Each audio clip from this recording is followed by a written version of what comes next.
Bonjour à toutes et tous. Donc, ce matin, je vais vous parler du delta O18 atmosphérique, donc, qui est le delta O18 de la molécule d'O2 de l'air, et de ses variations pendant les derniers 800 000 ans, et comment l'utiliser pour améliorer la chronologie des carottes de glace.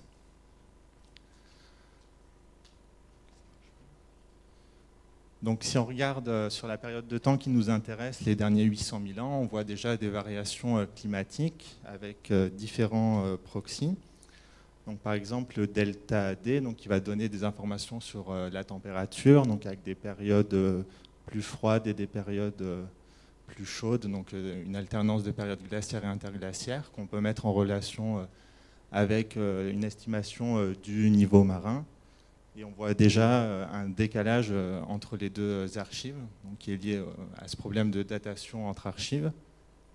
Et on peut aussi utiliser des proxys donc, qui sont dits de basse latitude, comme le delta O18 atmosphérique ou le delta O18 de la calcite, qui montrent également une certaine variabilité liée à la fois à des variations orbitales et millénaires.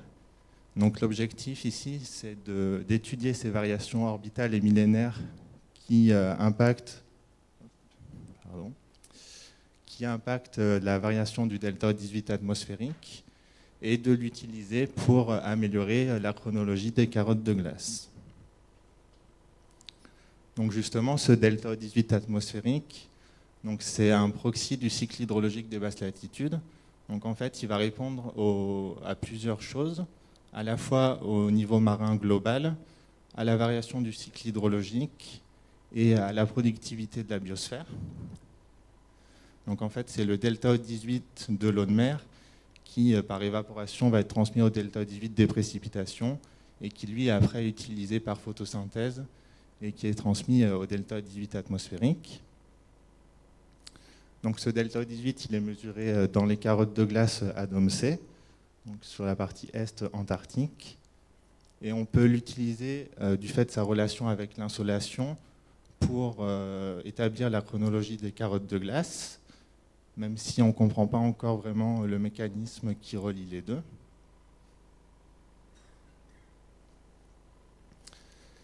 Et avec les nouvelles mesures qu'on a obtenues sur cette carotte de glace de Domsée, avec une plutôt bonne résolution, donc c'est les mesures ici en rouge, on arrive à avoir un enregistrement antarctique complet sur les derniers 800 000 ans.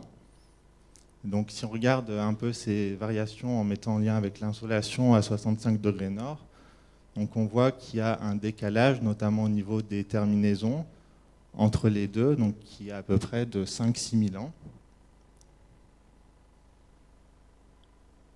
Toujours dans cette même carotte de glace, on peut mesurer le rapport O2N2, donc comme l'a présenté Amal hier, qui est lié à l'insolation locale antarctique. Donc cette insolation va influencer le métamorphisme de la neige à la surface de la calotte. Et ce processus, il se transmet avec la profondeur. Et donc ça va jouer sur la forme des cristaux de glace et donc sur la diffusion de la molécule d'O2 qui est plus petite que celle de N2. Pardon. Donc on peut aussi l'utiliser pour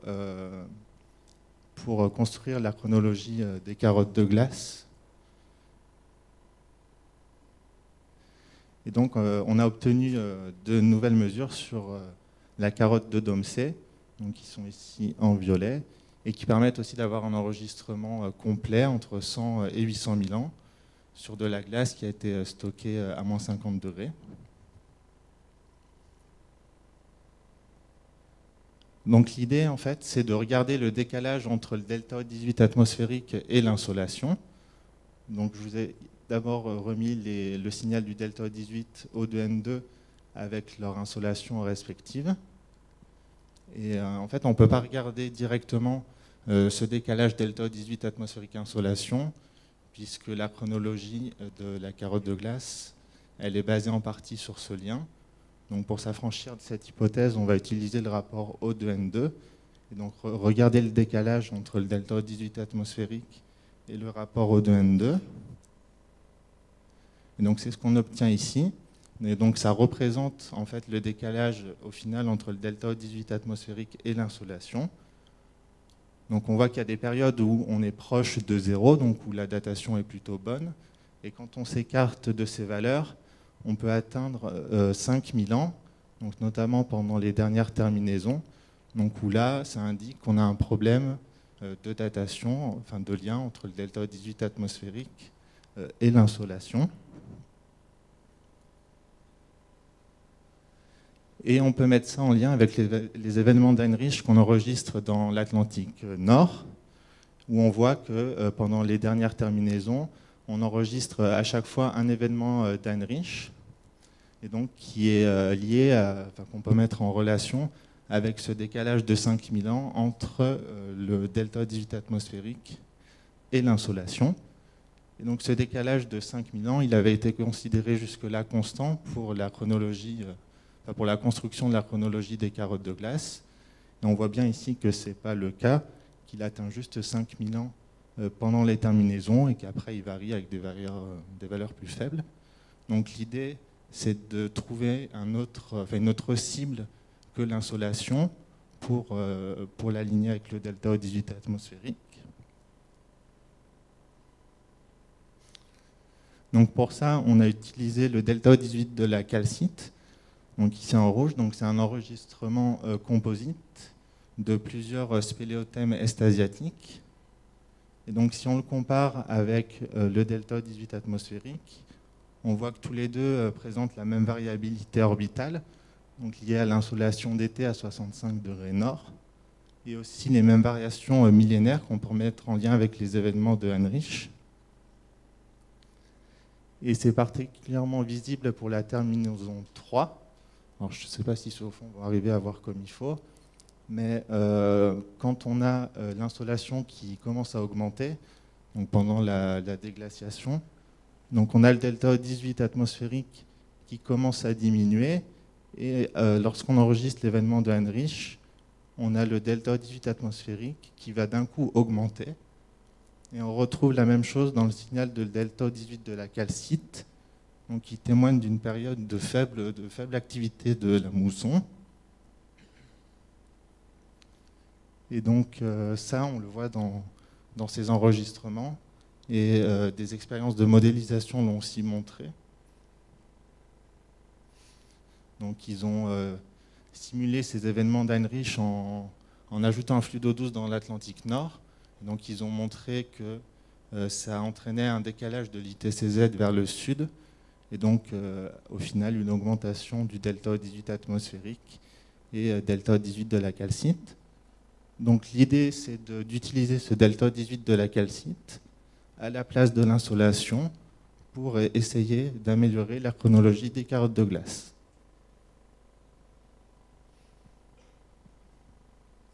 Donc la méthode, on a pris la dérivée des signaux delta 18 atmosphérique, delta 18 de la calcite, pour aligner vraiment les périodes où on a les changements les plus abrupts.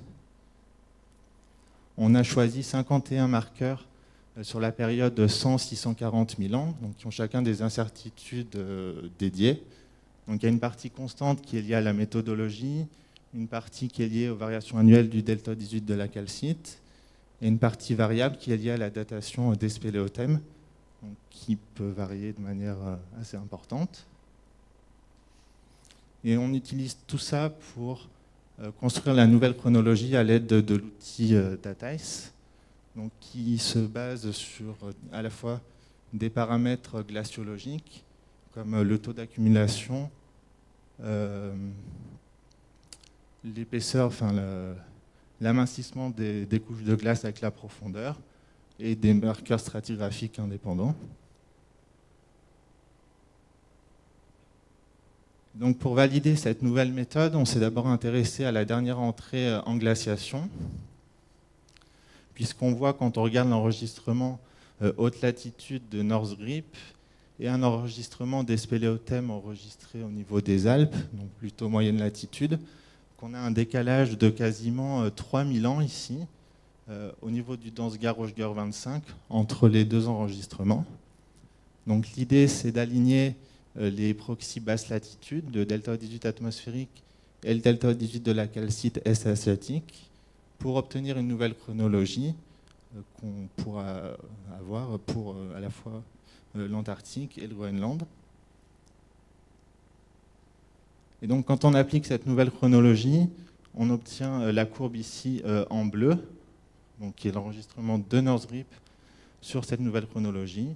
Et on voit une amélioration de la datation, enfin, notamment par exemple pour le Dansgaard-Rougeur 25, on arrive à un âge qui est 2,2 000 ans plus vieux que ce qu'on avait avant sur AICC 2012. Donc on arrive à améliorer la relation des proxys haute-moyenne latitude. Donc comme ça marche plutôt bien sur cette période, on a décidé de l'étendre jusqu'aux derniers 640 000 ans. Donc c'est ce qu'on obtient ici. Alors si on regarde d'abord la courbe verte, donc c'est la différence d'âge entre les deux chronologies, donc AICC 2012 et la nouvelle chronologie. Donc on voit que la plupart du temps, ce décalage il est entre 0 et 2000 ans, et qu'on arrive à une valeur de 4000 ans pour le stade 10 et 11. Donc ça a permis de réestimer la durée du stade 11, donc qui était d'avant de 31,1 000 ans pour AICC 2012. Donc on a réestimé là à 29,8 000 ans. Et on peut aussi regarder les incertitudes. Donc pour AICC 2012, la courbe bleue, on avait des incertitudes qui étaient plutôt importantes, notamment sur ce stade 11, puisqu'avec l'excentricité qui était faible, on avait pu prendre seulement très peu de points de calage. Et donc avec cette nouvelle chronologie, on arrive à réduire ces incertitudes jusqu'à à peu près 450-500 000 ans, puisqu'après elles vont être assez semblables. Mais donc là, pour le stade 11, par exemple, on a réussi à bien réduire les incertitudes. Donc, pour conclure, juste des petits messages. Le lien delta 18 atmosphérique insolation qui avait été utilisé pour dater les carottes de glace. Donc, il entraînait des incertitudes plutôt importantes. Et donc là, en utilisant le delta 18 de la calcite à la place de l'insolation, on arrive à réduire ces incertitudes. Et ça a été, cette méthode, elle a pu être validée sur plusieurs périodes, notamment la dernière entrée en glaciation, donc avec une nouvelle chronologie de NORSRIP et une nouvelle chronologie antarctique de 100 à 640 000 ans. Merci de votre attention.